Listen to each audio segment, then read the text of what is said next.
Well, thank everybody for joining. Thank you, Checco, for coming. Thank you for having me, and I'm sorry I sound like this, but it's the voice of Camera Image after 4 in the morning, my first coffee. And arriving at midnight or whatever, right? So you just came in. I landed here at 1 in the morning. Oh my God. Well, thanks so much for anyway doing this here. So to start things off, I'm sure you all know Checco, and we'll be looking at 2 of his works. One is Dem, that's also screening here, right? Yeah, Dem, it's a series that we did pre-pandemic. It's an 8-episode series for Amazon. We finished it last year, the year before the pandemic, so whatever that is, a decade ago.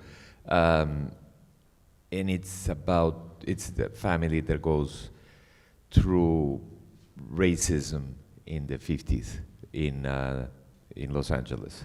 And sadly, it's very contemporary now. But it's a horror.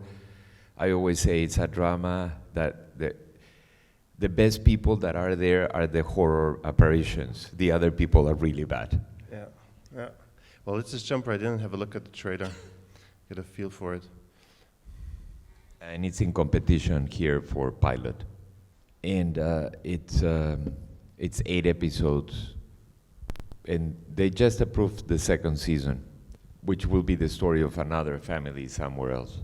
Like a circle in a spiral, like a wheel within a wheel, never ending or beginning on an ever spinning reel, like a snowball down a mountain or a carnival balloon, like a carousel that's turning, running rings around the moon, like a clock whose hands are sweeping past minutes of its face, and the world is like an apple whirling silently in space, like the circles that you find in the windmills of your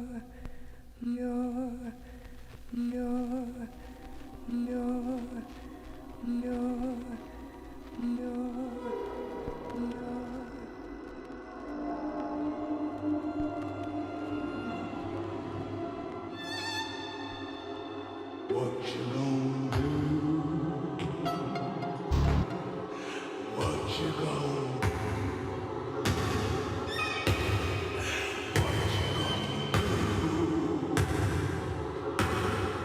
What you gonna do?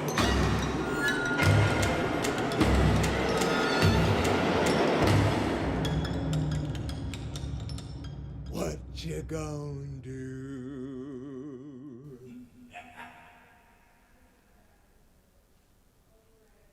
That's a very good trailer. Yeah, it's turn on the lights when you watch it at home.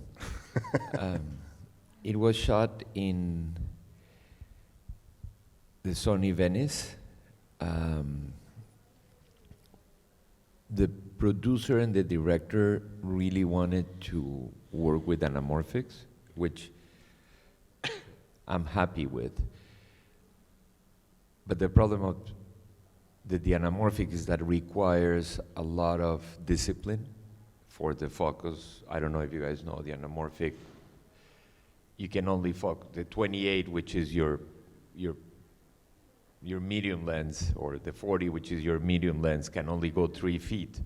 So if you want to do a close-up, you have to put a diopter in there. So I sort of try to, for saving them from themselves, I try to say, no anamorphic, please, because it's 6 pages a day. It's a television show. It's hard to say what is television and what is not, but probably that's a different conversation. But so you still shoot 2, 3, 4, 5 pages a day, so you need to go close up it. So Hawk, we started with the V-lights, and then we ended up using the mini Hawks, which is an anamorphic look with a spherical lens. I'm very happy with the results. A lot of African American skin tones in the same frame as a very blonde woman. So it was challenging and it was interesting. But the story is tragic because as I said at the beginning, the monster that, the creatures that sort of attack them are much nicer than the white people that are racially charged against them. So it was sort of like a balance, and it was very interesting. Can you talk about the skin tones? I think that's a major thing for us, especially here in Europe working. We don't have so many dark skin tones in front of the camera, sadly. And how you light them and how you treat, especially we're saying with contrast as well. Well, I'm old enough to know what an ancient art is. There used to be, you're not that old, there used to be a thing called music videos. You guys must have heard, last century there were some music videos. And it was an art form that went away because Napster decided that MTV wasn't good enough. And in music videos you had to do, most artists are African American, thank God, and they had that venue to express themselves. It's very interesting. For a cinematographer, there is this, oh my God, we need to pour more light because they're darker skin. And that's a misconception.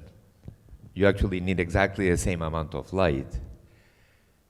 It's about makeup. It's about reflections. And it's about, I'm gonna bore you for a minute. There are two things when I started my profession I didn't know: special effects and makeup. And I was very frustrated, so I went to my friend and said, he's a special effects guy, not visual effects, special effects like explosions. And I said, it was already a DP, and I said, can I be a trainee for you? So I spent 2 weeks as a trainee in a special effects movie. The first thing they did is they made me dig a trench for bombs. So I said, okay, that's enough for training. So I learned, and the other thing is I went to a makeup artist friend of mine and said, do you have a trainee program? He goes, no, but I do workshops. So I took a week of workshop of makeup, and I looked fantastic with the little pencil and with the little bag, and it was great. And I learned about makeup, and makeup is crucial when it comes to the film industry. Not to make them look good or bad, just to make them look the way you want them. And in makeup, every makeup artist knows the face is divided in sections. This is one section, this is another section, and this is another section. And you divide the face in the shape of the face. Imagine a pear. The shape of the face is a pear. So you apply a little shine here, and a little shine here, and a little shine here, and then the nose becomes small. If you have a small nose, you apply shine here, and the nose pushes forward. So there are all these makeup, I wouldn't call them tricks, but there are these makeup techniques. And with African American skins, if you can see, she has the classic pear. She has, it's matte here, so no reflection here, reflection here, reflection here, and here. So you basically put a bounce or a Lightbridge, and it reflects. And it's the same amount of light I would get. So if she sits here and I sit here, you don't adjust the exposure. It's just about reflections. And there is a lot of technique on that, but once you get it, you get it. And it's the most beautiful thing to be able to just have someone, you know, Kate Winslet sitting here, and then you take Kate Winslet and you put Halle Berry, and they look, or Denzel Washington, or anybody, and they look the same. It's just a matter of technique, and it's a matter of makeup. So basically, that's one part about the shininess, right, of it. Yeah. What about color?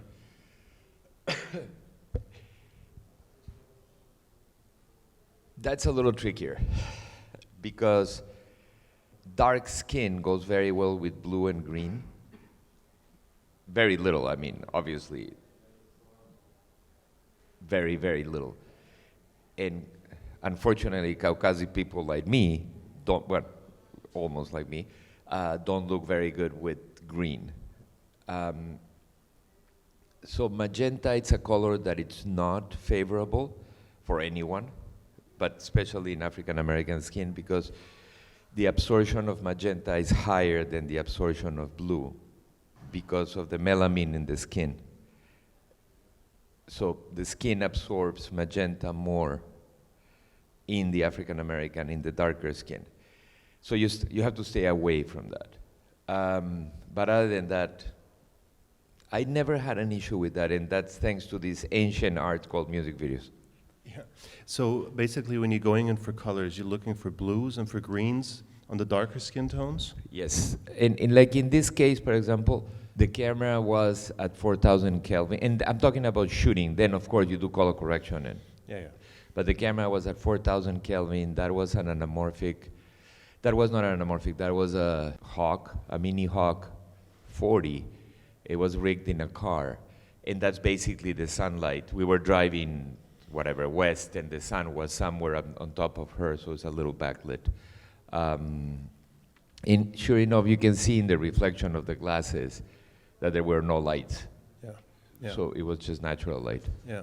When you go into a very romantic scene or something inside with tungsten light, then you have to adjust a little bit, because the warm light with the African American skin, or darker skin, the warm light has a tendency to go magenta. So 5 years ago, you would put like a tungsten bulb, dim it down, and maybe put some gel. Today, I don't know what my gaffer does, but he has a bulb there and a console here, and he does something, and it looks great because it's LED, whatever. And I'm like, okay, yeah, it looks good. Because so with the warmer skin tones, how is it with the darker skin? Is that okay? Because obviously for our kind of skin tones, it's good actually. You'll be surprised. It's more a myth than a reality, at least for me. If you have the correct, first of all, most makeup artists in African American skin tone, what they try to do is put matte. And that's the first thing I say, no. Just let them come from the trailer the way, unless you want some makeup, unless you want a prosthetic or something. But don't do anything.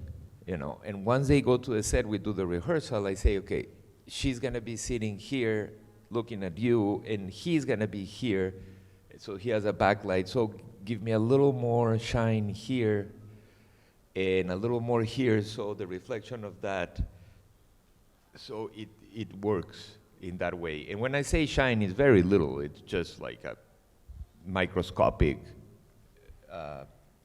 whatever they put in there, I don't know. So how is your relationship with the makeup artist? Especially you've got difference for darker skins, for white skins. How do you communicate with them? You start by being very nice, and you end up telling what to do. That always works. In the nicest possible way. I have a very good relationship with them, because most of the time I try to do as many, especially with principal characters, camera test. So you put them in front of the camera, in front of the lenses. And one of the tricks of the camera test is that they'll never look as good as in the camera test, because they have the perfect light and they have the perfect camera, and they're standing on a mark and they don't move, and it's not hot, it's not warm, they don't sweat. So your shining moment in life as a cinematographer is your camera test. From there, everything is downhill. After that, it's a disaster. But at least in the camera test, you'll get hired again. And you start by having a relationship and saying, listen, I respect what you do, it's very important, please let me know if you have an issue. And the makeup artist is the one that knows what they feel, because the first thing they do is they have a coffee, or 2 fingers of scotch, depending what they do in the morning, and they sit with them and they tell them, oh, my mother died and my dog was barking this morning and my son, so they know, so they come to me and whisper, oh, she's in a bad mood or he's in a good mood. So that's the relationship you have to have with them and give them space. And in this case, with African American skin, the hair, it's a whole technique, because everything is a wig. For her to have that natural hair, it's 5 hours. So it's a wig. So she has short hair, you put a wig. So everything is completely, it's very complex. So you have to have a good relationship because they spend 5 or 6 hours on the makeup chair not 5 or 6, but 2 hours every day. So anyway, be friends with the makeup artist, for sure. Yeah, and that's actually the exact opposite, right, in terms of That's skin tones. that's also a wig, because she goes from this hair to the next incarnation has curly hair. So in her case, well, in the case of them was very interesting because there was very little cross-pollination between the neighbors that were white and the African-American family. In her case, that was, again, the sunny Venice, and that was in the afternoon. You can see the sun was somewhere there. And that's one street in Los Angeles that it's preserved as a not a backdrop, but a backlot, but it's just a street that has old houses that people don't live there, and somebody bought it, and we should movies there. When you're shooting 5 to 6 pages a day on the exteriors, how fast do you have to work outside in terms of, control of environment? Never fast enough. I started in documentaries, as you know, so one of the things you have to do is to think about where the sun, this was shot in Los Angeles, in California, but like in the southern hemisphere or not as north as in Poland, you have the advantage of where the sun is going to be, and you know how many clouds are there going to be, because there are going to be no clouds. It's just like the sun is there. And now with global warming, it's getting a little different, but a year ago, yeah, the sun is there, it's going to be there, it's going to be blue, and it's going to be hot and horrible. So you have to work, and most of the time what you do is you do this part of the scene in the morning and the reverse in the afternoon, so they're always backlit, and then the directors, some directors that are not experienced enough, they go, oh my God, but the sun is in a different place. And my answer is, if they're looking at the sun, they're not looking at the performance, so that's your problem. This is my... It's interesting about that, right? Because the thing you really remember is contrast ratios. And it doesn't really matter where the light source is at some point, then, no? Oh, it doesn't matter. It never matters where the source is. I mean, yeah, it matters in this case. If I do this shot and then this shot, obviously I'm a little more front lit and you're backlit. But if it looks good, it looks good. It doesn't matter. The only thing that matters is where is the window. But like, how many of us have seen a John Wayne movie where the leading lady is front lit beautifully and hugging him, and then he comes with the horse and he's front lit too, and he hugs her, and then he goes that way and the sunset is there and he with the horse going, and then you turn around on her and she has the sun back here and looks great. Who cares? Who cares? It's about, I mean, within reason, obviously, but who cares? It's about how beautiful it looks. Yeah, and that's what you're saying is about the room orientation. As soon as you know where the window is, nobody gets confused what's happening because there's a... Well, also, the screen, it's flat. No? It's flat. If you touch it, there is nothing behind it, yeah? So, screen direction doesn't exist. This thing of the line and crossing the line and not crossing the line, the screen is flat. So if someone, it's there, cannot be here. So it's there only. So the screen direction doesn't exist. Of course, I mean, the cowboys need to go this way and the Indians need to come this way. If not, they'll never meet. That's a different conversation, but that's common sense. But screen direction doesn't exist and lighting direction doesn't exist. As far as you know that the window is there, then the audience is not stupid. Because if you take one intelligent audience and multiply it by 100,000 or by 55, there are 55 more intelligent people than one. So the audience is extraordinarily smart. You cannot trick them. You have to believe. If I don't believe it, they won't believe it. But they don't know what they don't know, so they don't care where the window is. They just care that the character is crying. So there are a lot of confusion between, oh my God, the light has to come from there.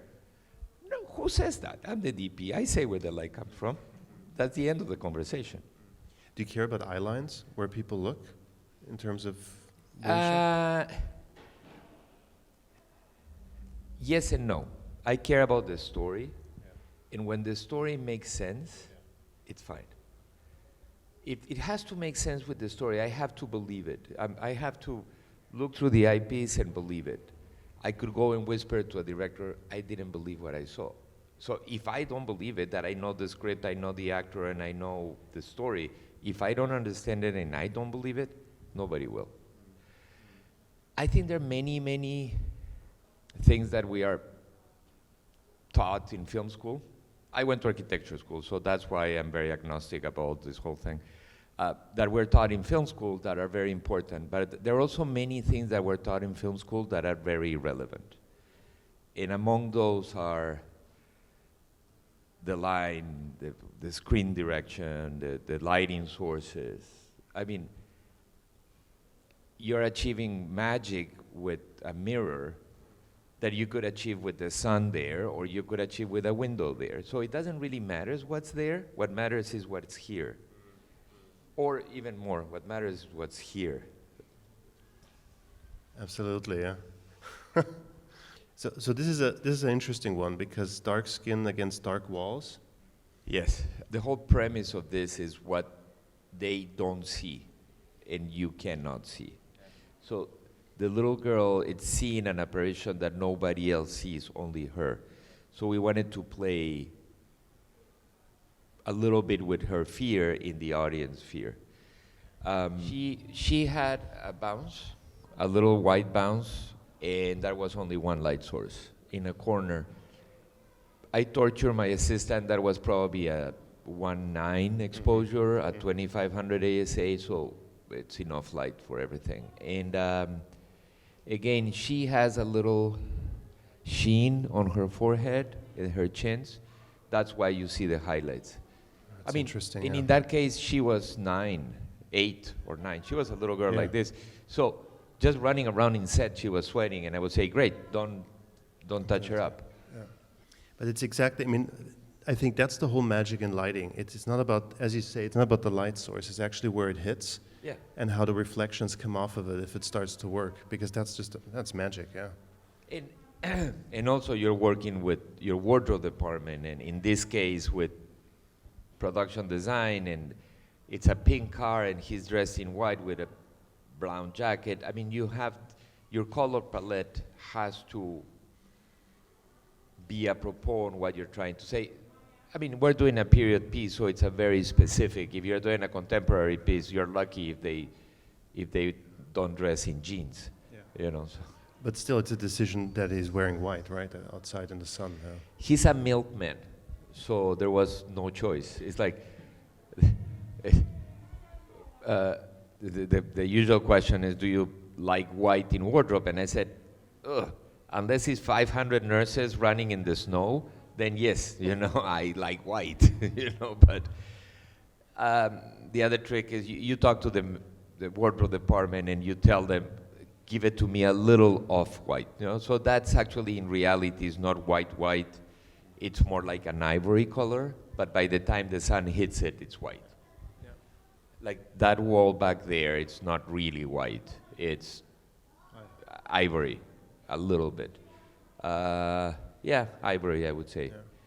But that stuff where you actually, because it's just gorgeous the way the sun's hitting right there, just as planned when you shoot it, right? That was specifically designed on the Tech Scout. On my iPhone, there is an app called Sun Seeker or something like that, so I go like this, September 27, the sun is gonna be there at 3 p.m. Okay, let's try and do it between 2 and 5, you know. And the reverse, you do it in the morning where the sun is on the other side. So you try to skew those things as much as you can, then the producer hits in reality too, and you shoot it at lunch. But this you got. Yeah, did one work out? Here's the same. Actually, that shot was shot by Javier Grovet. Javier, it's a cinematographer that is here. We were shooting both. So that shot is Javier's shot. He's a fantastic friend and a fantastic cinematographer. He's in Camera Image this year. This is basically this little girl that puts her hand in white paint because she wants emotionally to be white and to belong. and there is a tragic moment later that she paints herself white, to belong, and the other girls hate her anyway because she's not white. And this is, again, very little. You see the sheen in her left side, and that's about it. Yeah. This is the 8th episode out of 10. The story starts in 53 and goes 10 days in 53. But there is a flashback to 1800 and something. So the writer, producer wanted to do it in black and white, and the director wanted to do it in black and white.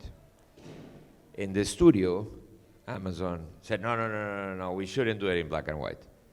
And so they all look at me and said, what can we do? And I said, I don't know, we can make a decision. It's either black and white or color. You guys figure it out. I'm very good at both, so you tell me. Sure enough, they couldn't make a decision.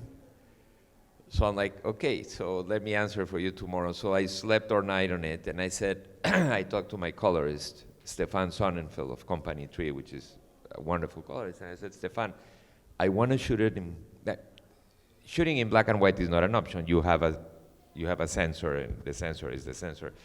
I'm happy for whoever spent $10,000 in the Leica monochrome, but guess what? I can put black and white in my Leica and it looks the same. Shh, don't tell Leica. It's a better sensor, but.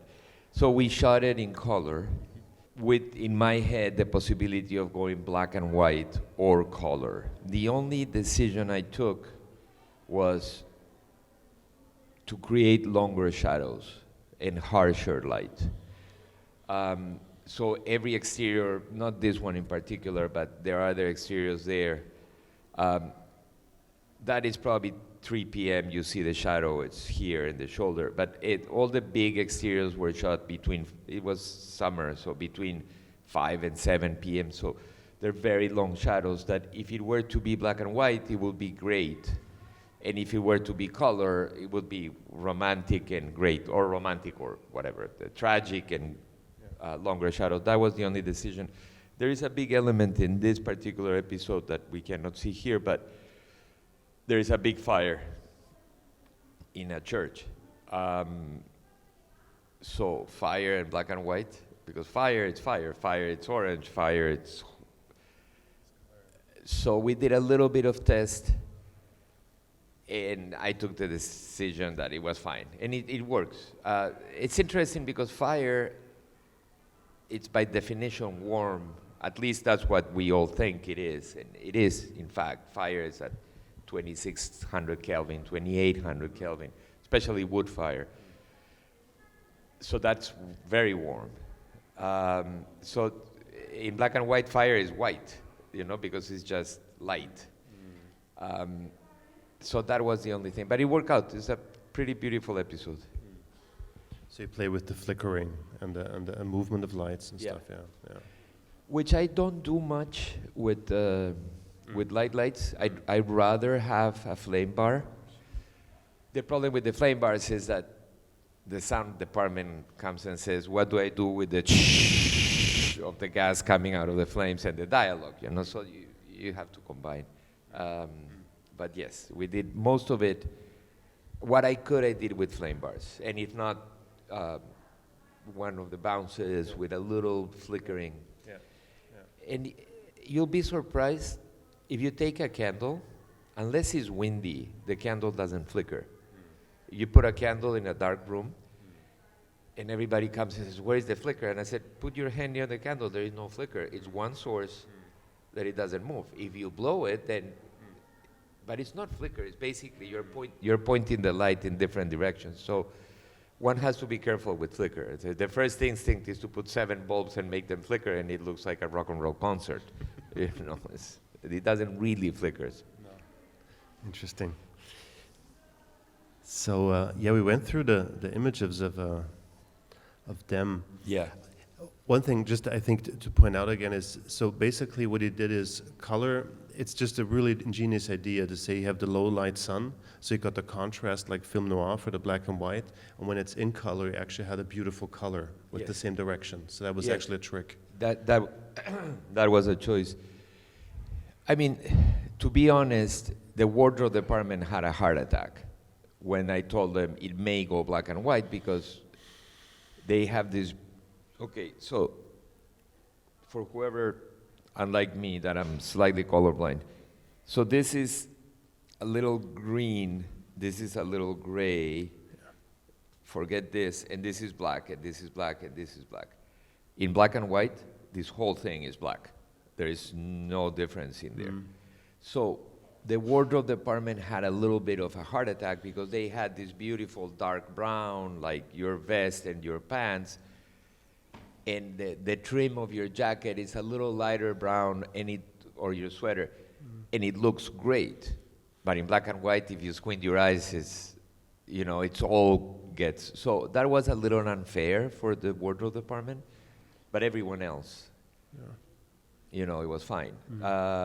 Especially because it's a Western, so there are very little colors, everything is muted. If I were to do it again, I will ask them to decide prior because it's not fair for some departments, Even for the production design, you have this beautiful building that the trim is a little darker and brighter and etc. It all goes gray. It's just like that. Yeah, sure. Cool. So the other project you're working on, I was so excited that Barry Levinson is doing something again, and you're on it. So you check out Barry Levinson. He's a Wag the Dog, and all the movies out there is incredible. So let's have a look at the trailer. I know most people don't think about us up there in the mountains. Many of my patients are miners. It's dangerous work, and they carry the burden of building this nation on their backs. They're in pain. These people, my people, trusted me. I can't believe how many of them are dead now. We've begun looking at something that could be big. OxyContin. Purdue Pharma, they've been marketing the drug as something that's non-addictive, when it clearly is. All your doctors are going to be asking, how is this even possible? Your most effective talking point are these magic words. Less than 1%. Less than 1%. Less than 1. Less than 1? They told me that less than 1% would become addicted. If OxyContin does what I think it can, it could soon become Purdue's first billion-dollar drug. Purdue continues to lie about the drug's safety to doctors, to patients, and the FDA. We have a major case here.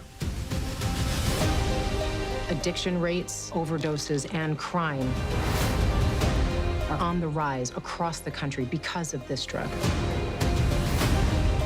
I think maybe the medicine might be just a tad more addictive than you said. I can't live like this anymore. Our community is ground zero for a national catastrophe. Purdue will not move unless we punch hard. This is not our fault. These people want to be addicted. I want top executives to feel some pain. It's crucial they understand we've created the greatest painkiller in the history of human civilization.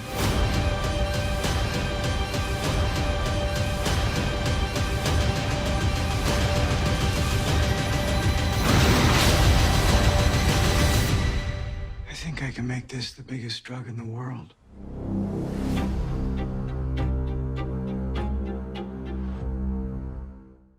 It's going to be fun to watch. How's it working with such an actor-driven director? Oh, it was fantastic. It's the first time I watched the trailer. I'm like, wow. Anybody is from the United States here? Oh. This is a unique problem from the United States. I come from Peru. I'm Peruvian. We produce all the cocaine in the world. Very proud. We produce guano and cocaine. They're two things my country produces. But if you're a person that wants to use it, you have to go in a back alley and knock at a door at night, and it's very dangerous, and you're afraid because the police is behind you. Usually the police sells it, but that's a different conversation. And it's illegal, and it's scary, and then you use it. This is a unique North American problem. the person you trust more, other than your priest or your rabbi or your mueddin, the person you trust more, your doctor, is prescribing you a pill that makes you addicted and kills you. And this is a unique problem from the United States. It doesn't happen anywhere else in the world. 750,000 people a year die of overdose of this one particular opioid. So it's a big deal, and nobody talks about it because it's the big corporation, nobody wants to talk about it. And it's all about greed and capitalism. That's my little political speech. To talk about Barry Levinson. Barry Levinson was fantastic, is fantastic. He would come to a director scout and say, oh, this is a nice building, in a little high-pitched voice. This is a nice building. Okay, so yeah, you know, Checco is sitting here and Jacob will be sitting there, and I think they will come from that door. Okay, let's go. What are we doing here? I was like, what do you mean? Yes, that's the way they're gonna be. He doesn't go to the tech scout. So you go to the tech scout and tell everyone, well, Barry said that they come in from that door, they'll sit here and they talk. And your crew looks at you like, really? Yes. Sure enough, on the day, he will arrive and he will talk to Michael Keaton and say, hey, Michael, so you're coming from there, you're sitting here and you're giving your speech. Okay. Sure enough, they're sitting here, there is a light there, they come, oops, the light is in the movie, so put the light on the other side. They come and they sit and talk. He does one take, maybe two, and he goes, okay, we're done. What else can we do? Because this is done. We shot 9 hours, 10 hours. One dolly in or push in, and one close-up. Super economical, fantastic with the actors.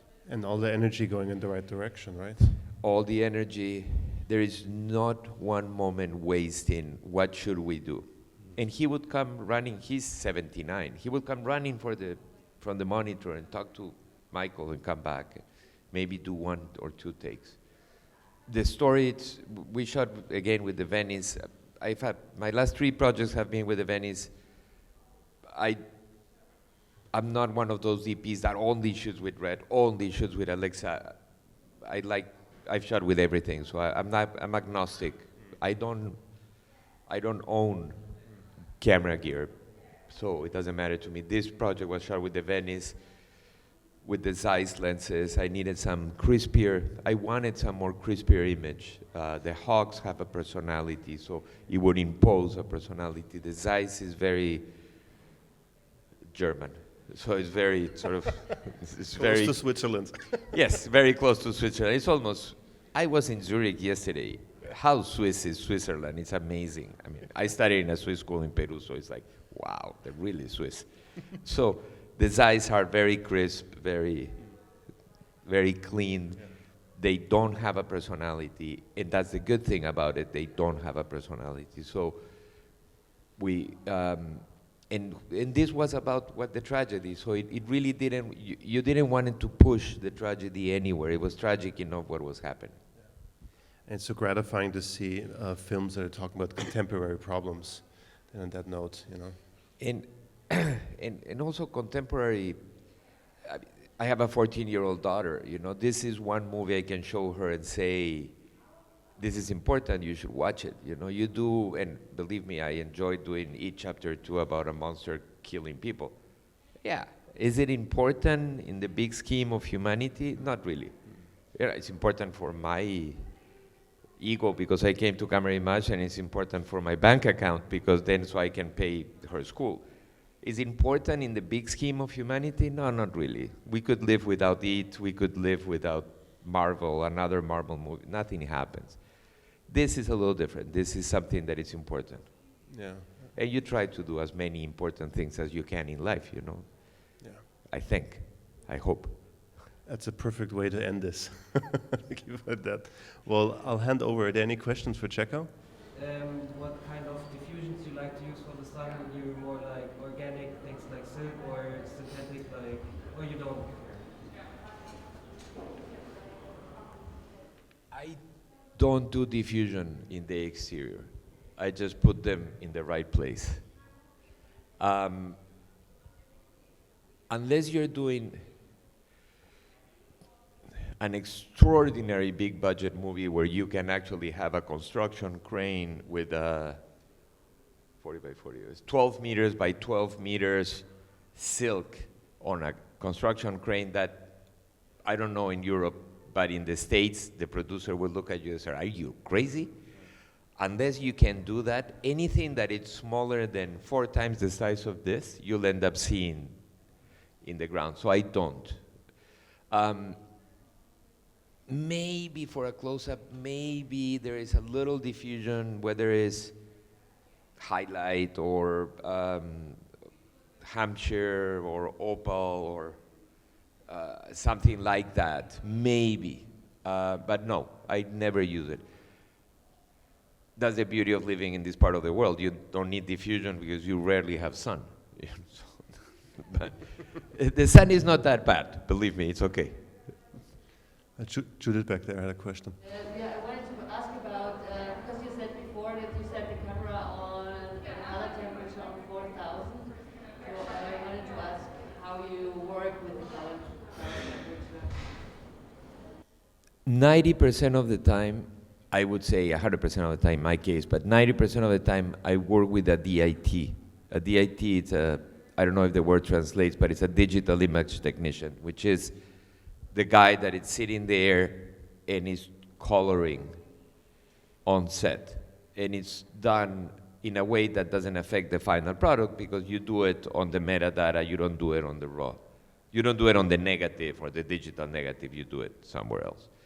So I pick and choose the color temperature of the camera constantly. Like some scenes are shot at 5600, some scenes are shot at 2800, some scenes are shot at 4000. So I start by embedding, if it's, let's say your scene, that is a window, I'm sitting here, and I have a tungsten light here, see if I shoot at 4000, then the tungsten light won't be that warm, and the sunlight will be a little cooler. So I start by doing that. And then in color correction, you can do whatever you want to a certain extent. But applying a Kelvin degree to your negative, or at least to the viewing part of your negative, helps you understand where the lights are. And the one thing I'm quite obsessive, I'm obsessive about my coffee and I'm obsessive about the monitors on set. So every monitor on set has to be calibrated. It doesn't need to be an expensive monitor. They can be all shitty, but they have to look shitty the same way. So every monitor on set is calibrated by the camera house, etc. And there has a big tape that says do not touch. Because I want to be able to look at this, correct the lighting, to look at that, get my light meter. So if I go to another monitor, I say, oh my God, what happened? You know? So every monitor on set. Unfortunately, nowadays, your monitor is your light meter, you know? I can tell you, I take my light meter and I put it against here, and you take your light meter and at, I don't know, 500 ASA, it will say 2.8 here. And you talk to Sony and the manufacturer says, oh yeah, our camera is 500 ASA. So you put the camera here, and the T-stop is, 11. And I'm like, but my light meter says 5.6. And he goes, yeah. So light meters, cameras don't talk to each other very well. I still have one because I'm romantic, but it doesn't really work.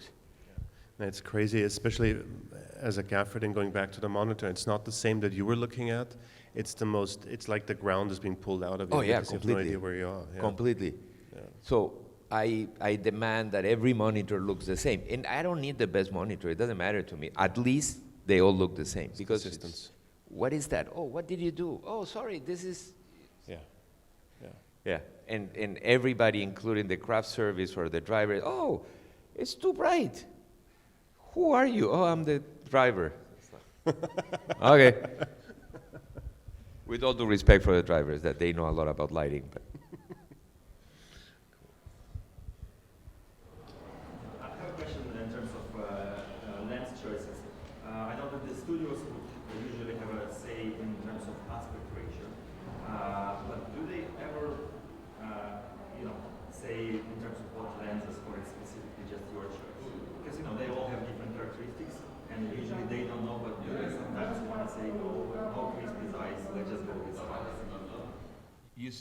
question was about, sorry, I couldn't hear. I'll do it again.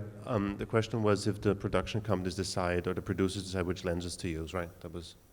I don't want to sound cocky, but there's a point in your life when people stop telling you what to do when. I think I reached that point in my life. No, they don't tell me anything. They used to, yes, and I used to fight them politically or very softly.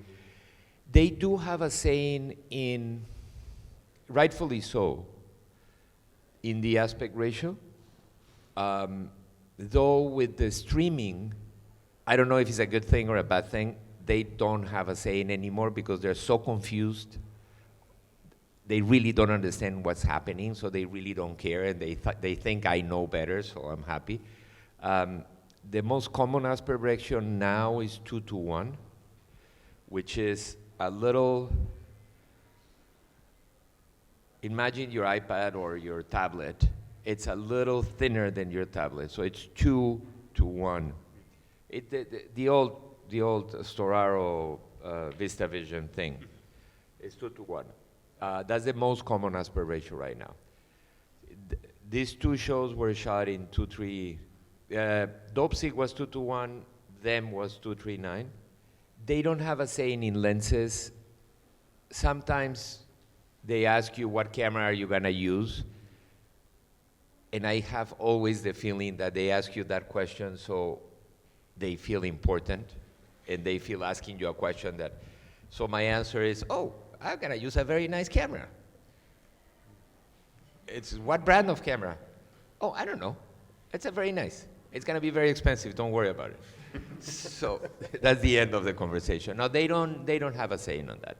They do have a saying on aspect ratio because they want to know where they're watching it, and if they sell TVs, if you work for Sony, they would like you to do 16:9 because they sell TVs. You know, if you work for Apple, they want you to shoot 2:1 because they sell iPhones. If you shoot for Amazon, they don't care because they'll sell boxes of things anyway. So no, it has become very irrelevant as a conversation. They don't have a saying. They have a saying about budgets constantly. That's one of the my main conversation in prep is when they ask me what are you going to shoot in, they're basically asking how much money are we going to spend, you know. And there is a magic number in the States, in a Hollywood, in a US production, it's a magic number. Your camera package has to include 2 camera bodies, sometimes 2.5 because you have a Steadicam or a crane, so you have an extra body in case the camera goes down, and a set of lenses or a set and a half of lenses, and that package has to be X a week. And that X is usually between $17,000 and $21,000 a week. And they don't care, you know, as far as it's not 23 and it's 21 or whatever the number is. So that, but they don't have a saying on that. And they all go, oh my God, it looks great. Yeah, I told you. You had a question. To keep consistency in your lighting, do you find any rules that you set for yourself, or specific lights that you? That's why I work with extraordinary gaffers. That's his problem. I started being very dogmatic as a cinematographer with lighting, and I would go and check every gel. We have friends from Roscoe. I would go and check every gel, and oh my God, this is not a Roscoe gel, this is a Lee gel. I want all my gels to be Roscoe or Lee or whatever, you know. The older you get, or the more times you've made things, you start to realize and understand that what's important is the story, what's important is the performance, what's important is the script. And the more time you spend lighting, the less time they have to do the job of acting. And you start realizing it's not that important. Of course, that doesn't mean it's not important, the consistency of the lighting, but As far as it comes from my left, you know, so right now, let's say the master is like this, yeah? And you're the camera, the master is like this. So the next shot, if I'm sitting here, then the light is not hitting me. So that's a mistake. But if I'm sitting here and in the close-up, instead of being in from there, it's a little from there because you want light in two eyes, doesn't matter. As far as the audience doesn't see it as a mistake, that's okay. During the day, it's more difficult. You start a scene at 8 o'clock in the morning, and by 11, the sun is completely different. So you have to understand where the scene goes when you rehearse, and you say, okay, unfortunately, we have to start with the close-up, and we do the master at the end. Or we don't do the master. We just close up, close up, close up, and then we go inside and do the other scene and come out when the sun is perfect, and we do the master at the end, if you don't mind. That kind of stuff, yes. But on things you can control, I don't find it that crucial, I think.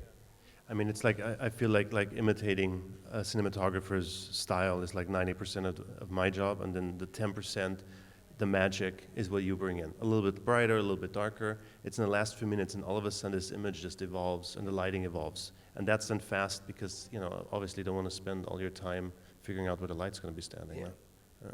Yeah. The most important thing is the story and the actors. And I say it truly, the most important, if you come out of one of my movies, I haven't done 100, so if you come out of one movie and say, oh my God, it's a great movie, I'll hug you.